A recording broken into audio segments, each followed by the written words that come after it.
year 2020, and it's during coronavirus time. So during this time that we're quarantined at home, I'm going to be reading children's books to my grandkids, especially for my grandkids, but for anyone else who wants to watch too.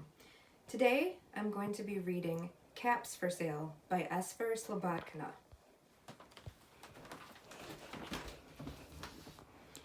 Caps for Sale.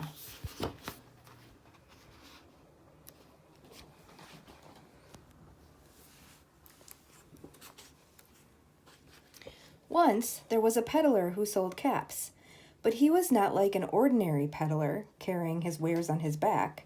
He carried them on top of his head. First, he had his own checked cap, then a bunch of gray caps, then a bunch of brown caps, then a bunch of blue caps, and on the very top, a bunch of red caps.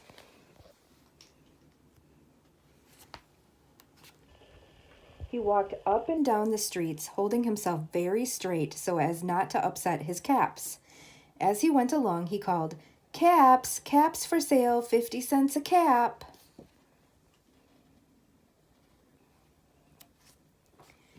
One morning, he couldn't sell any caps. He walked up the street and he walked down the street calling, "Caps, caps for sale, 50 cents a cap." But nobody wanted any caps that morning. Nobody wanted even a red cap. He began to feel very hungry, but he had no money for lunch.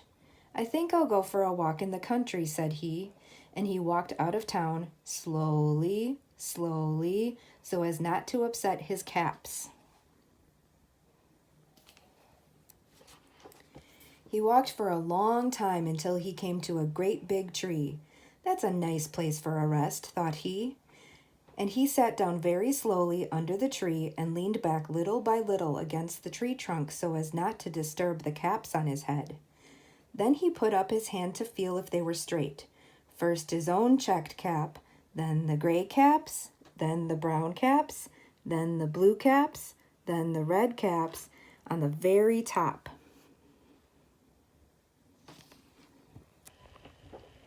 They were all there, so he went to sleep. He slept for a long time. When he woke up, he was refreshed and rested. Uh-oh. But before standing up, he felt with his hand to make sure his caps were in the right place. All he felt was his own checked cap. Where did the caps go? He looked to the right of him, no caps. He looked to the left of him, no caps. He looked in back of him, no caps. He looked behind the tree, no caps. Then he looked up into the tree, and what do you think he saw? I wonder. On every branch sat a monkey. On every monkey was a gray or a brown or a blue or a red cap. Those monkeys, they stole his caps.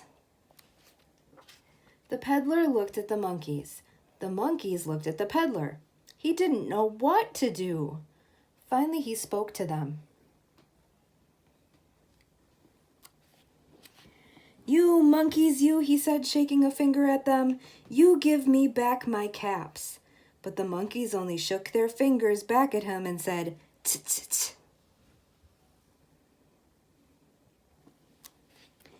This made the peddler angry, so he shook both hands at them and said, "You monkeys, you give me back my caps." But the monkeys only shook both their hands back at him and said, "Tsk, tsk, tsk."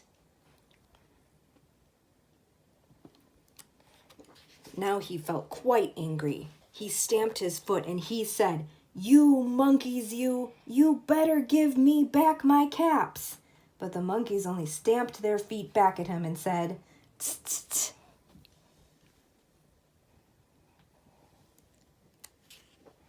By this time, the peddler was really very, very angry. He stamped both his feet and shouted, "You monkeys, you must give me back my caps." But the monkeys only stamped both their feet back at him and said, "Tsk, tsk, tsk."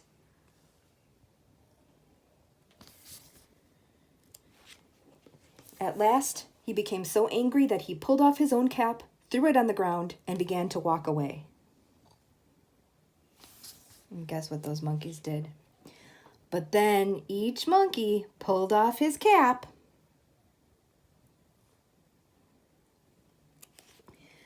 And all the gray caps, and all the brown caps, and all the blue caps, and all the red caps came flying down out of the tree.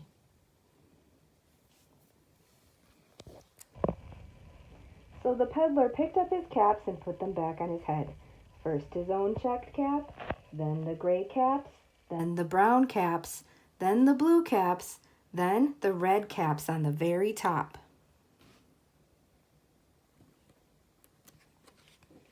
And slowly, slowly, he walked back to town calling, "Caps, caps for sale, 50 cents a cap." The end. Thank you for reading with us today. We read Caps for Sale by Esphyr Slobodkina.